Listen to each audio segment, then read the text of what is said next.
मैया कहाँ से आई हो मेरी माँ? हम जबलपुर से आए गुरुजी। अच्छा, राधे राधे। जबलपुर से आई हो। हाँ, कितने दिन हो गए यहाँ रहते हुए? 6 महीने हो गए। 6 महीना। तो इन 6 महीनों में आपको यहाँ कोई तकलीफ तो नहीं हुई? हाँ गुरुजी, कोई तकलीफ नहीं है। अच्छा टाइम से खाना मिलता है, टाइम से दवाई मिलती है, टाइम से सब कुछ होता है। तो अभी आँखों का ऑपरेशन हुआ क्या? हाँ यहाँ भाई भैया 12 दिन, 13 दिन हो गए। 13 दिन हो गए। हाँ। तो यहीं हुआ ऑपरेशन? हाँ माताओं के बुढ़ापे में आपने अक्सर देखा होगा आँखों का रोग तो हो ही जाता है, मोतियाबिंद इत्यादि। तो बहुत सारी माताओं का भी अभी ऑपरेशन हुआ है। गौरी गोपाल आश्रम में केवल माँओं को रहने और खाने की व्यवस्था ही नहीं, जब माँ है तो माँ को कोई बीमारी हो जाए, कोई दिक्कत हो जाए तो ऑपरेशन भी माँओं का यहीं होता है। और ये माँओं का ऑपरेशन हुआ अभी 13 दिन पहले आँखों का। और यहाँ माँओं को सब निःशुल्क है। मैया आपको कोई पैसे तो नहीं लगे? नहीं, कोई पैसा नहीं लगे गुरुजी। रहने के खाने के कोई पैसे तो नहीं कुछ लगे? नहीं लगे गुरुजी। कहाँ आप से यहाँ हैं? खुश हैं? हाँ बहुत खुश हैं हम। घर में कौन कौन है? घर में गुरुजी पति है थे, खत्म हो गए, 9 साल हो गए। अच्छा। और एक लड़का है तो वो भी खत्म हो गए, 3 साल हो गए। अच्छा, बहू? बहू है तो वह 3-4 साल से मायके में बाबी नहीं आ रही। और बच्चे?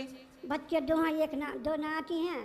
तो एक की शादी हो गई, एक की नहीं भाई। तो पियाज खा थे, मारा ठोका थे। किसको मारता है? हमें भी और मियाँ तारी है भी, हमारी संतान नहीं है।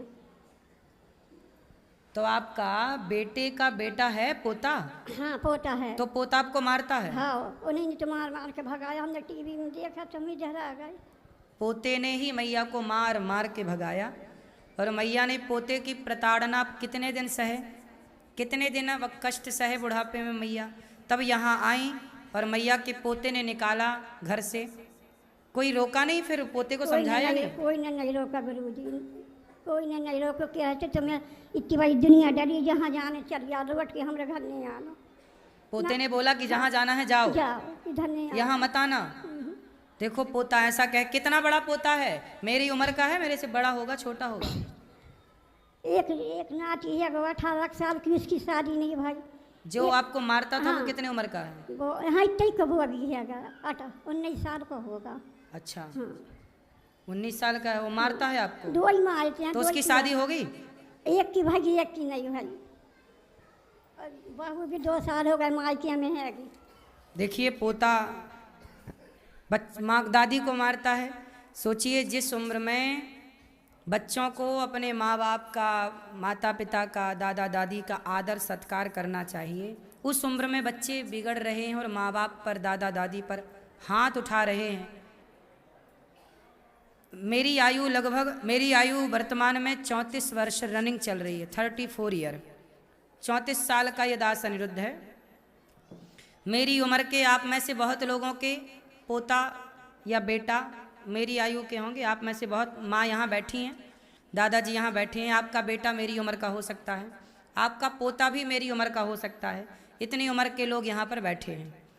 जिस उम्र में बच्चे रास्ता भटक रहे हैं, उसी उम्र का ये दास अनिरुद्ध आपसे भिक्षा मांग मांग कर इन 290 वृद्ध माओं की सेवा करता है। आपको लगे कि गौरी गोपाल में अच्छे कार्य हो रहे हैं तो आप भी इन माओं को देखो, आप सहयोग करते हो ना, तो आप सबके सहयोग से यहाँ पर चूल्हा जलता है और इन वृद्ध माओं की यहाँ पर सेवा होती है।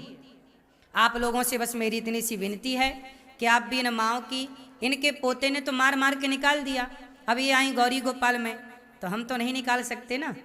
हमें तो इन माओं की सेवा करनी है, रहने की व्यवस्था देनी है, भोजन कराना है, दवाई कराना है। हम तो केवल अपने इंसानियत का फर्ज पूरा कर रहे हैं। हमें नहीं पता कि हम पाप कर रहे हैं कि पुण्य।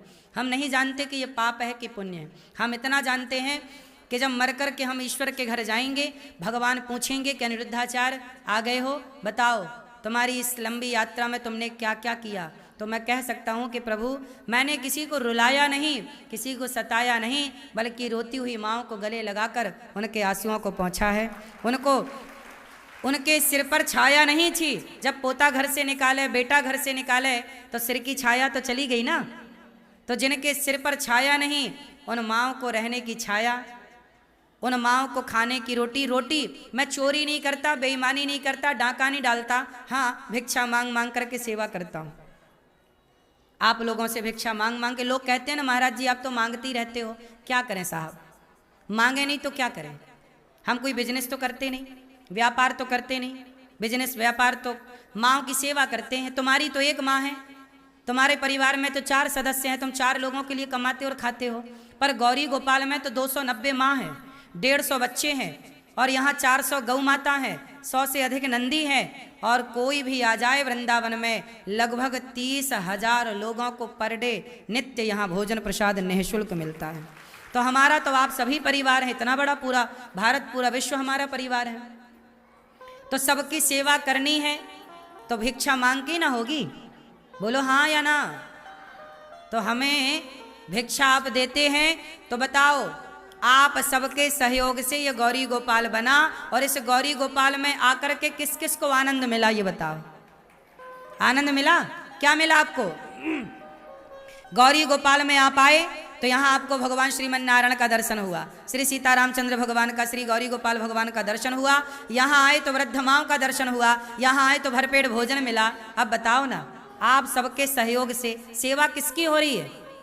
अब वृंदावन में कोई भी आता है, सबको पेट भर भोजन मिलता है, तो आपके सहयोग से, जनता के सहयोग से, जनता जनार्दन की ही तो सेवा चल रही है। आप कोई भूखे ना जाए यहाँ से, ये जिम्मेदारी है या नहीं? इन माँओं की सेवा जिम्मेदारी है या नहीं? बोलो हाँ। अब बताओ, इन वृद्ध माँओं की सेवा किसकी जिम्मेदारी है? क्या आपकी जिम्मेदारी नहीं है? क्या ये माँ आप लोगों की माँ नहीं है? बोलो, इंसानियत का रास्ता रखोगे। इन माँ से मेरा क्या संबंध है बताओ? खून का तो कोई संबंध नहीं है, संबंध है केवल इंसानियत का। सभी में बांट कर खाए उसे इंसान कहते हैं, पराया दर्द अपनाए उसे इंसान कहते हैं। यूं भरने को तो पक्षी भी अपना पेट भरते हैं, पर सभी में बांट कर खाए उसे इंसान कहते हैं। ये तो केवल गौरी गोपाल इंसानियत की एक पाठशाला है, बस इतनी सी बात समझो।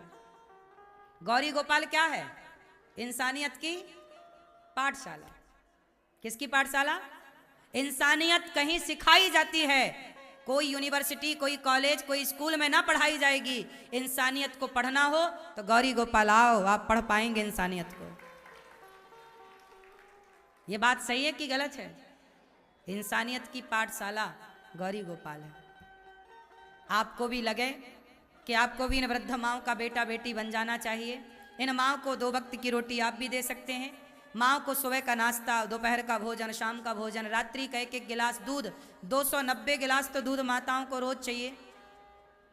और 150 बच्चे पढ़ते हैं गौरी गोपाल गुरुकुल में, तो 150 गिलास दूध बच्चों को चाहिए। अब बताओ, इतना सारा दूध लगेगा ना पैसा? रोज माँ को 1-1 गिलास दूध मिलता है, बताओ 290 गिलास दूध कहाँ से आएगा?